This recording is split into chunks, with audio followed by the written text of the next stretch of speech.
Sim, senhora. Senhora Ministro.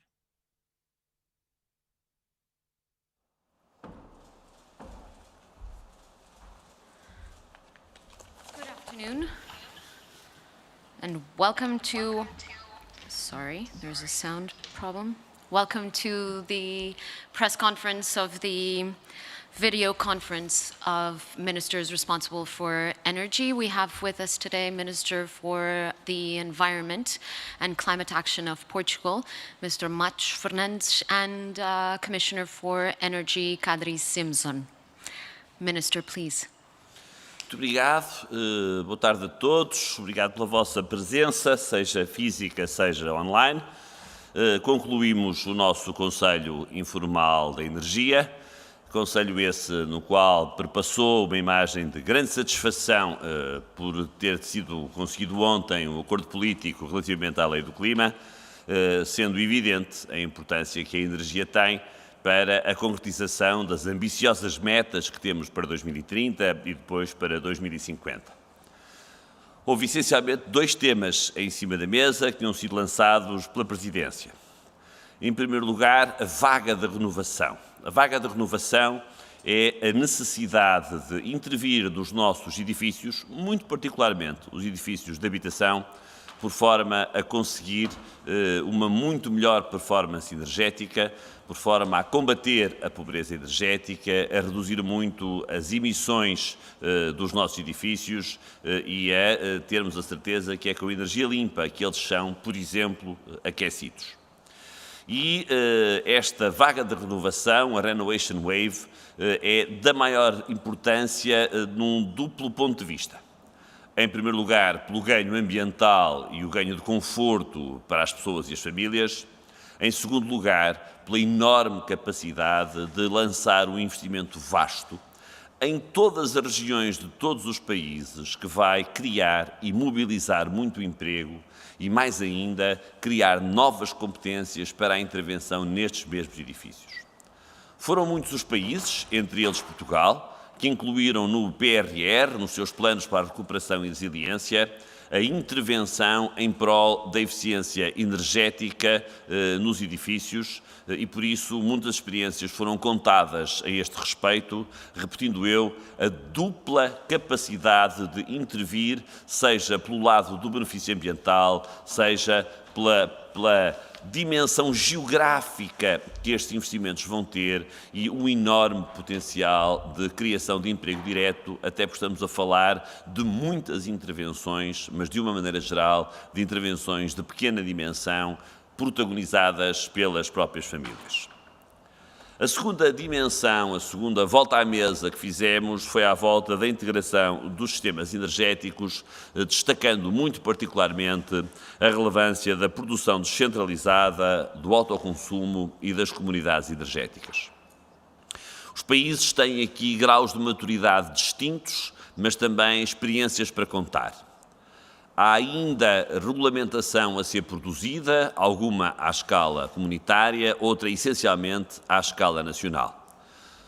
Não temos nenhuma expectativa de aprovar nada em concreto nesta presidência, ao contrário da vaga da renovação, em que em junho, e no Conselho Formal de junho, queremos mesmo aprovar conclusões do Conselho sobre a vaga da renovação e a intervenção dos edifícios, mas esta outra dimensão, a dimensão do autoconsumo e das comunidades energéticas, tem mesmo que começar a ser discutida no contexto da comunidade para podermos partilhar experiências e para podermos garantir que a produção descentralizada de eletricidade é duplamente essencial, por um lado para cumprirmos os nossos objetivos de neutralidade e, por outro lado, para aliviar a fatura das famílias. Era isto que eu queria dizer e penso que agora será a minha colega, aliás, a senhora Comissária Kadri Simson a intervir.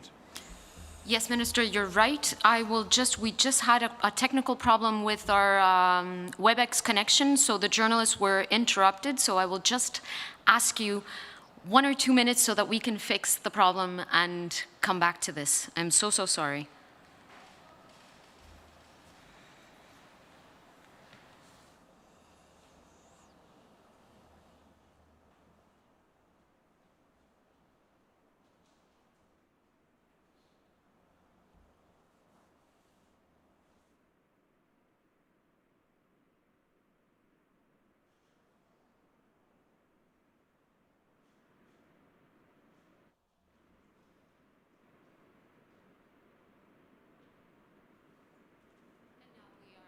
Ready to resume our press conference. Thank you. Commissioner, would you like to make your statement? I apologize again. Yes, thank you. And first of all, I want to thank you, João, and the presidency team for organizing today's informal meeting. It would, of course, have been much nicer to meet face-to-face in beautiful Evora, but despite the limitations of a virtual meeting, we had a fruitful discussion, and I'm grateful to the presidency for putting two important topics on the agenda, the renovation wave and energy system integration. Because last year, the Commission adopted strategy on both of these issues, but we know that agreeing on a strategy is only the starting point, not the end of the story. And I'm therefore happy to see the work on the very highest level. First, the renovation wave. Buildings represent 40% of the EU's total energy consumption, and they generate 36% of our energy-related carbon emissions.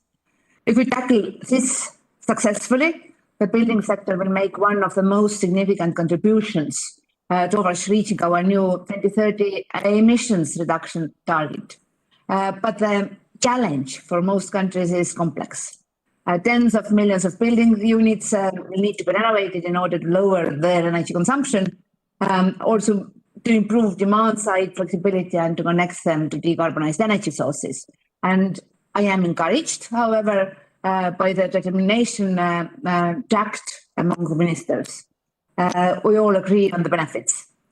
With one investment, a renovation can cut emissions, create jobs, improve people's living conditions, and reduce energy bills.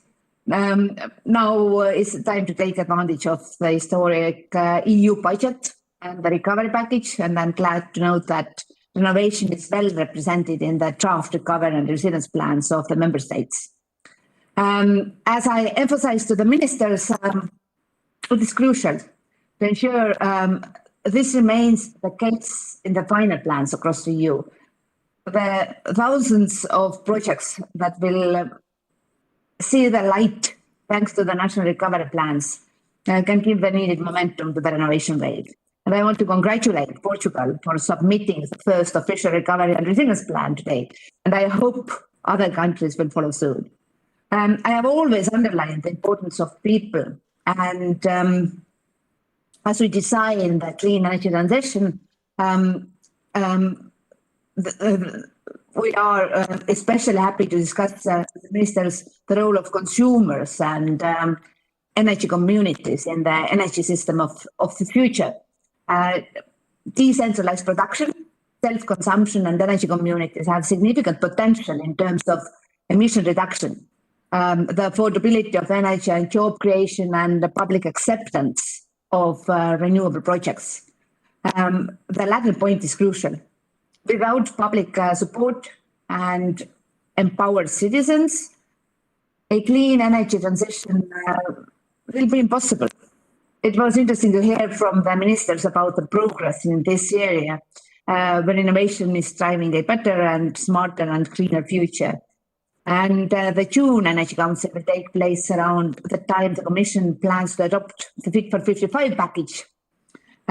This is a set of legislative proposals designed to take us to at least 55% less emissions by 2030. And I therefore updated the ministers on the state of play of the energy elements of the package. We are going to upgrade two of our main energy policy tools, the Renewable Energy Directive and the Energy Efficiency Directive, so that they can deliver the incentives and support needed to achieve a more ambitious climate target. We know from the analysis prepared for the climate target plan that reducing emissions by 55% would mean a 38 to 40% share of renewables in our energy portfolio by 2030. And our assessment also indicates that our more ambitious climate target requires savings of 36 to 37% of the final and 39 to 41% of the primary energy consumption. And based on detailed impact assessment, we are currently assessing which measures our best for getting us there. As we have seen from the results of the public consultations, the support for continuing and strengthening our renewables and energy efficiency policies is strong. This morning, the college had an orientation debate delivering our 2030 ambition. Fit for 55 is an extraordinarily complex and interlinked package of proposals covering climate, energy, transport, taxation, trade, forestry, and research. And all these tools have to work together to deliver our 2030 target in a way that is sustainable, fair, cost-effective, and of course gives a boost to our economy. And for this, we need a mix of a robust carbon price and regulatory measures that complement and reinforce each other. And we had a good in-depth discussion in the college on the main elements of the package. And this gives us the necessary steer early enough in the process to ensure that in June we will be able to present a comprehensive and well-balanced set of proposals. Thank you. Thank you, Commissioner. We now have some time for questions and answers. I ask that all journalists who are on the WebEx platform, and I apologize once again for the technical hiccup we just had there, to raise their hands on the platform if there are any questions. I understand there's one. Can you please, I don't have your name, I'm sorry. Julia Yes, Bedini, yes. Hi. Yes, hi, good morning. Can you hear me? It's Julia Bedini from MLEX reporting in Brussels. I have a question for both the Minister and the Commissioner, if I may, on a topic which I'm not sure was discussed today, but I would be curious to hear any developments on hydrogen. So in December last year, 23 countries issued a joint manifesto to develop an IPCI, so an important project of common European interest, which I believe is important for Portugal as well. So I was wondering whether you could give us an update on that project and if there's already any kind of timeline for a notification to the European Commission to get state aid approval on that. Thanks very much. Julia, sorry, can I ask you to come back again and repeat your question because we had... Yes, of course. I can actually also write it in the chat if that's better for you. Please, yes. But yes, it's about hydrogen and any sort of development on the IPCI. So there was this manifesto last year in December to which 23 countries adhered to. So I was just asking whether there's an update on that IPCI project and if there's any timeline for a notification to the European Commission, because that will need state aid approval. Okay, so if I may ask in first, the IPCI is not completely finished from the part of the Commission, but it doesn't mean that the projects have a delay because of that. There are many projects from many countries, and Portugal is a very good example. We are presenting the projects to have financial support directly from the European Union, even without the IPCI. So things are running normally, but of course we want the Commission to open the IPCI, but as I told you, there's no delay because of that. Commissioner, would you like to add something? Yes, and from Commission side, I can only confirm that work is ongoing on the state aid.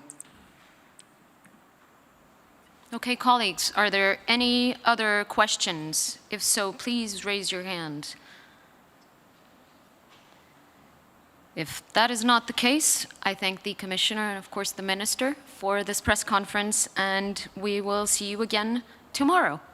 Okay. Thank you. See you tomorrow. Goodbye, Kadri. Goodbye, and thank you for a good meeting.